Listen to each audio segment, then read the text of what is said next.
ብዙ ሰው አልተረዳውም እንጂ አብይ ማለት እኮ 4 ኪሎ ቁጭ ብሎ አማራ ክልል የሚያስጨፈጭፋቸው ንጹሃን ደማቸውን በፕሌን እያመላለሰ የሚጠጣ አረመኔ ነው።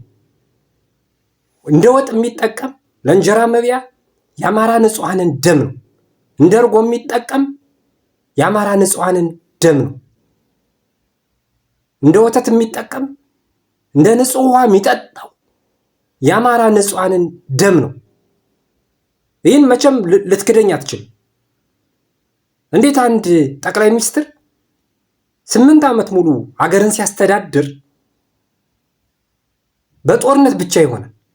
ሰላም የሆነበት ጊዜ እኮ የለም። ባለፈው 8 ዓመት ሙሉ ሀገሪቱን እኮ በጦርነት አካሉ ንጹሃንን እያስጨፈጨፈ በጦርነት የተራፉትን ደግሞ አፈናቅሎ በረሃብ እንዲሞቱ እያደረገ ወጣቶች ሀገር ለቀው እንዲሄዱ እያደረገ የሚያስተዳድር ጠቅላይ ሚኒስትር እንዴት በስልጣን ይቀጥል ብለህ ትፈቅድለታል? እኔ አንዳንድ ሰዎች ይገርሙኛል። ህወሓት ለምን ጦርነት ይከፍታል? እንዴት ዜጎችን ለዳግም ልቂት ይጋብዛል? ምናምን ይላል እና በብልግና አንገቱን ደፍቶ ሊኖርልህ ነው እንዴ? የትግራይ ወጣት ጀግና እኮ ነው። እንቅልፋ ለምን አባ ነው የምትቃወም ህወሓትን? ህወሓትን ደግፍ እያልኩ ነው።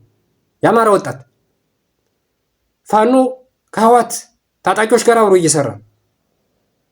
ከሻቢያም ጋር ከግብፅም ጋር ከአሜሪካም ጋር ተባበር እያልኩ ነው። ጆይን አርግ፣ ተቀላቀል። ጁላሁን ወጣቱን ተቀላቀሉ ወደ መከላከያ እያለ እየለመነ ለማኝ ማን አባቱ ነው የሚገባለት? አሁን የአማራ ወጣት የለም እንደ ድሮ።